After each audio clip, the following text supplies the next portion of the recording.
Hello, I'm Joan O'Connor from 1080, and today I'm joined by Olukemi Jeboda of the Hyde Group.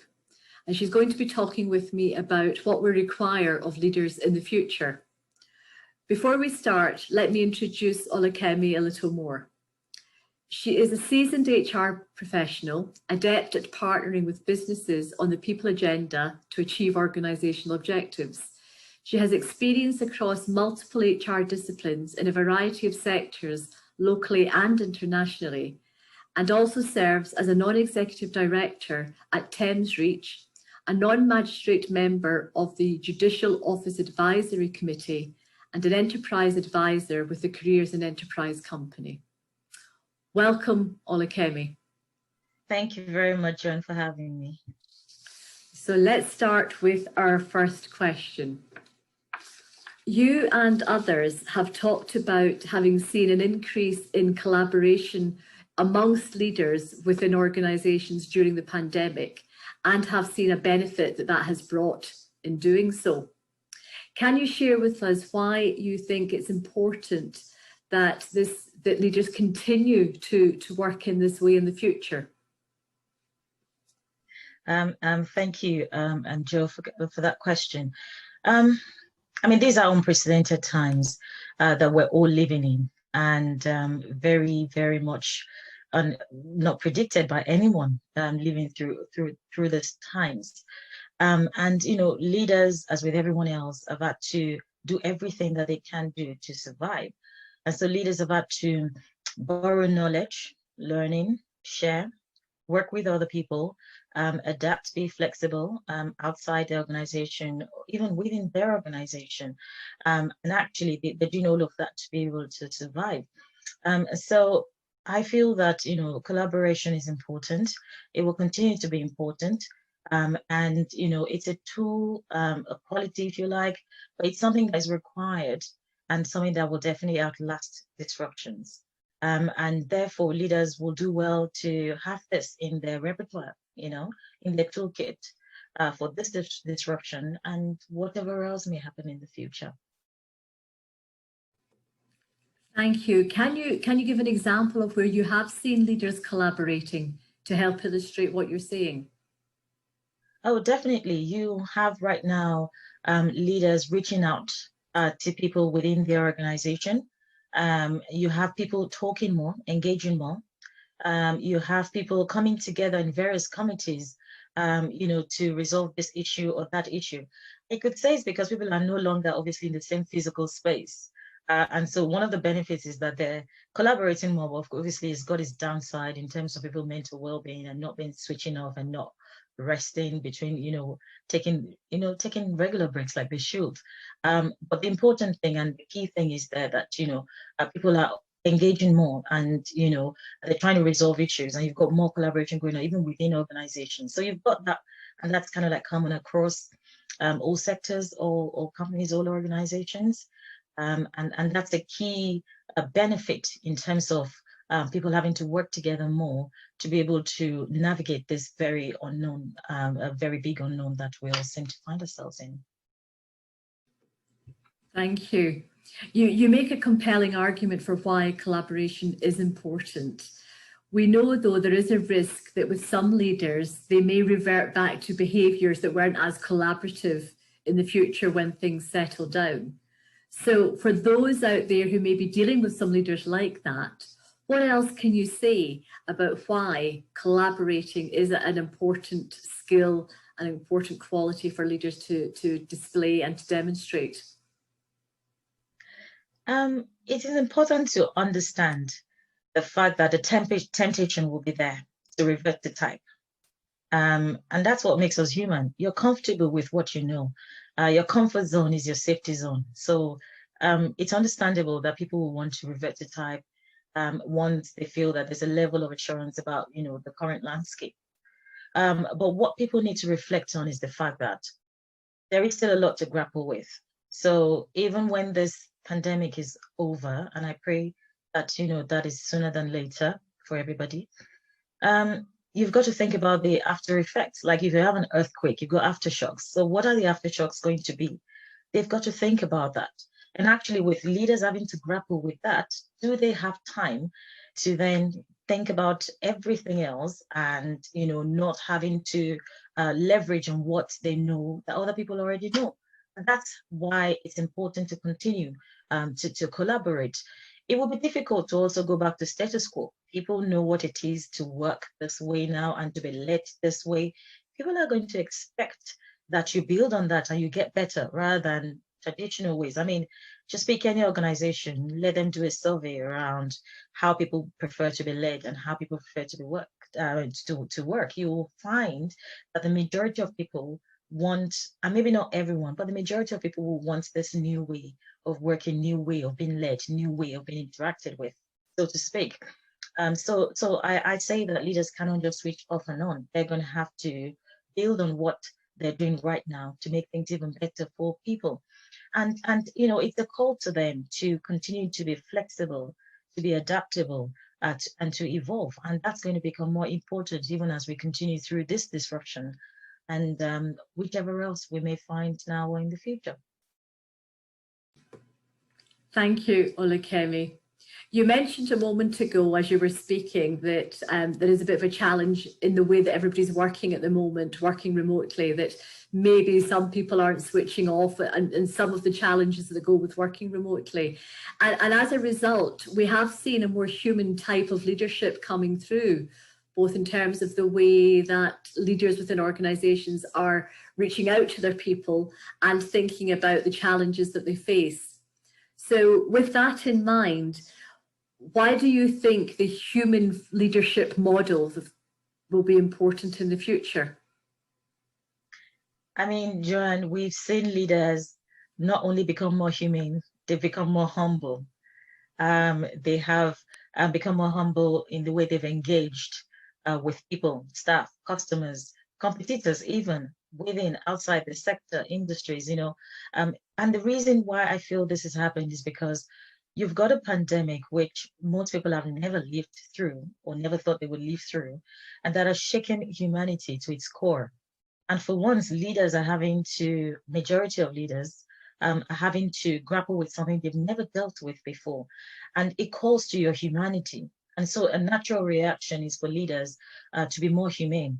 But not just about being more humane. Like I said, they become more humble. They're listening more, which is good because you've got 2 ears and 1 mouth for a reason. You should listen twice as much as you talk. Leaders are doing that, which is brilliant. But also you see that they're focusing on people's mental well-being, people's health. It's become important. We have also seen the rise of the employee voice, and that's going to become even more important as we go into the future. And I mean, the question is this: if people have experienced this, why do you think they're not going to demand that of you going forward? They're going to want it. Who doesn't want a good thing? It's like people are going to want you to even be better. But organizations need to reflect. Leaders have to think about the fact that it's not just about doing all of these things because you're doing it to survive. We've seen real impact on productivity on the bottom line and on the ability of people to be able to do more and achieve more. And as a leader of the future, there's no reason why you don't want to tap into that, because actually it benefits the organization. It benefits you as a leader as well. And actually it benefits the staff too.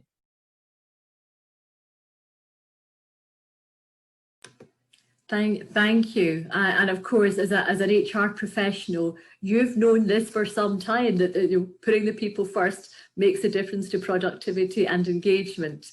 So for those leaders who maybe this has been a newer focus for them, and maybe for those leaders who are still a little bit about, I'm not sure it's for me, what else can you say to them about, what's your message for them as to why it's an important way to operate?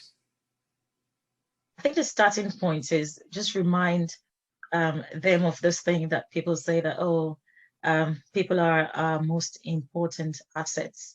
We've always said that. But this is the time for leaders to walk the talk and talk the walk. And leaders just have to stop and think. They've got to reflect.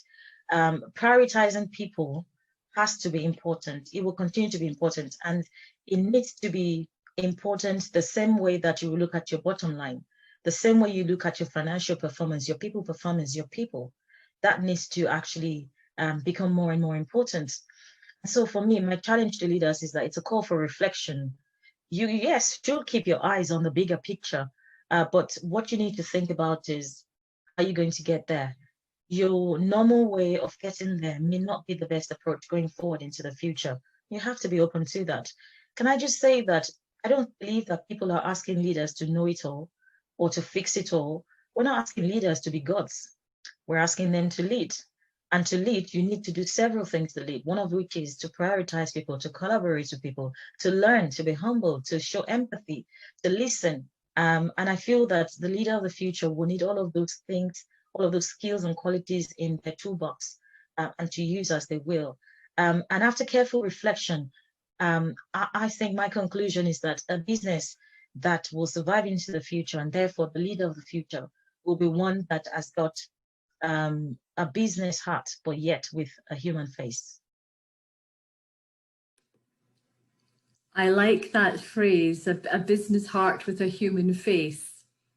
I think that it sums it up very nicely. So moving on, again, one of the things that we've seen happen because of the pandemic is that leaders have been more willing to spread responsibility through the organisation. So there's been greater autonomy happening at different levels within the organisation. Thinking to the future, in what way will this approach be beneficial both to leaders and organisations? You're right, Joanne. We've seen that decision making is becoming much more spread across the organization. It's no longer top to bottom. We find that some decisions are being taken bottom up. We find there's more engagement around how to decide on things and approaches and different things like that in the organization. But you also find that leaders are ceding control, not abdicating control, but they're sharing control. And they're ceding that control. And they're engaging more with people like we talked about. And for me, it's brought immense benefits to the organization. I mean, most companies have used that as a tool to survive through these times. And I dare say that beyond the survival phase, you need to think about how you're going to thrive in the future. And this is going to become more important because you will learn from people, whether they're your staff or externally or your leaders, you will learn from people around diversity of thought, diversity of approach, diversity of mindset, of thinking. And you've got that repertoire and that rich results to actually tap into. And that's what leaders have to think about in terms of the resources that we've got available to them to be able to navigate into the future. So you find that, again, leaders will not be able to just switch off and on because people will expect that they continue to build on this into the future and they leverage on the learning. Because it's a collective learning. Leaders are growing right now. This is a learning curve for them, but it's also a learning curve for people. And so people expect of leaders to use the learning that they have gained to be able to move into the future. I mean, you already have it where a lot of organizations want their staff to go back and revert back to normal, which is go back home and come back to work. And you find that people are a bit reluctant to do that because they're like, oh, I was productive when I worked this way. Why can't we actually bring flexible working on the agenda and actually consider it? And leaders are like, internally, they're thinking, well, I want control. I still want you together. What am I going to do with these buildings? What am I going to do with this space? All of that. If I don't see you truly, can I really control you? How do I know you're really working? And it's like, no, but productivity shows you a different story. So leaders have got to, it's not easy, having to cede control, but that's the reality on ground. And as a leader of the future, the question is, what are you going to do about it? Because you're not going to have the benefit of reverting to type. So what are you going to do? Thank you. And do you have any examples that you can share where you have seen leaders ceding that control, where it really has made a difference? Oh, yes. I mean, if you look at another disruption, very important one, which started as a result of the killing of George Floyd in the United States. And obviously that became a global issue. And rightly so, because the matters of equity have always been on the agenda, but definitely amplified for the past couple of months than they have been maybe in, very recent times. And therefore you have that, it has spiraled into the workplace. You now have companies, big and small, all coming up with all sorts of diversity and inclusion statements. And, you know, and some of them, and these are the funny ones where people have been come up with videos showing staff at various levels, mostly junior levels, who are people of color, and say, you know, we're really inclusive because we've employed these people and that people. And you know what? It's fine because it is progress, and it is bringing to the fore the importance of giving everyone an equal chance of progressing and to be seen and to be heard in the organization. And you know, also organizations have had sessions where they're talking to people, engaging with their staff who are Black, of BAME, color, of color, and engaging with them as to how do we hear your voice more, and how do we navigate these times, and getting those ideas and those feedback. And it's great. It's great because it's a starting point. It is not the by no means the finality of it. It's just the starting point. But at least we'll take that. We'll take that because it's a good starting point. So that's a key example of how organizations have had to be humble to seek views of people who really before it was, we think this works and that's fine. No, they're talking to those people, they're listening, they're engaging. Because finally, I think some organizations are beginning to realize that image, perception, it may not be everything, but it's a majority. Therefore, they're having to pay a lot of attention to it, which is great. And for me, the battle is far from being won, because the challenge will be without the pandemic, and when things, and I hope this is soon, when things go back to near normal, you can't just reach up and on. This has to be lasting impact, and this will continue. And I dare to say those staff would demand that it does happen like that. And so therefore leaders have to think about this being the new normal, and therefore prepare themselves to lead with the new normal. And you just made a really important point there about what staff will demand of their leaders. And there's something there. It's not just about what the leaders think and how they want to lead. This need to take into account what the people that work for them want is becoming more important. Again, anything else you'd like to say around that? Absolutely. And I think I said this earlier on. Leaders are evolving, but people are also evolving. And, you know, people are learning, just like leaders are learning. And leaders have to respect that. That's important. A lot of times I feel that a lot of leaders are so focused on their leading. They need to think about the people who they're supposedly leading as well. You see, we know, and we say this, don't we, that somebody who's say they're leading and there's nobody following them, they're not leading, they're taking a stroll. So if leaders don't want to come out at the other end just taking strolls and having nobody following them, they're going to have to think about the people, you know, beginning with the end in mind. Is actually going to begin with the people in mind. And when I say people, I expand that to not just your staff, to your customers. Even what you say about the customer being king, that's going to be more important, because your customers, you know, they're diverse, you know, and I mean diversity in every single way you can think about it, even diversity about how you want to be led. So leaders have to be much more robust in their thinking and in their approach. And in terms of even what's going on right now, whether we know it now or not, going through disruptions like the pandemic, like Black Lives Matter, it changes you. It changes the landscape. It changes how you think, how you react, how you see things. And so leaders have to sort of like work quickly through that change, almost be at the end of that curve and think, what impact is this having on people, and what would people want going forward? And they have to always almost preempt what that is. And they're not going to know everything, but where they don't know, be humble enough to ask, to engage, and to learn, and to be open. Because a leader that isn't open, really, what do you learn? Well, how do you change? How do you evolve? How do you adapt? And how do you add value? And I dare say, are you even a leader? I like your challenge to that question, the challenge you're putting out there with that question. Are you a leader if you're not being willing to be open, to be humble? I think there's some very good food for thought there for people to be thinking about. So I'm hearing a lot about, in the future, the unknown that will be happening, and therefore the need for leaders to be flexible, to be adaptable, to be agile.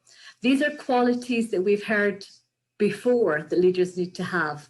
So as we look to the future, what else makes these qualities even more important for leaders to be demonstrating? I mean, it's going to become even more important because the power doesn't rest with leaders anymore. Some of that power, you don't even know where it lies right now because you don't know what else is going to happen and what factors will trigger this, and what impact this will have on that. It's almost like a chess game with moving pieces all the time. And so it's going to be really important for leaders to know how to navigate through unknown situations, through disruptions, and to also work with people and to all of those things that you've said, being flexible, being agile, being adaptable, and to be able to evolve and learn very quickly. And when you're dealing with something that's unknown, you throw everything into it because at the end of the day, you want to survive. I'm hoping you want to survive as a leader. So you throw everything into it. And so these core skills around leading and engaging with people are very important, and it will continue to be important.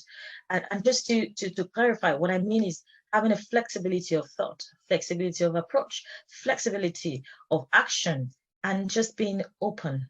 Very, very key skills that leaders must have and continue to have. And actually, it's not about being born with it. It's not about having a natural flair for it. It's about knowing that it's important, prioritizing it, and doing all that you can to learn it.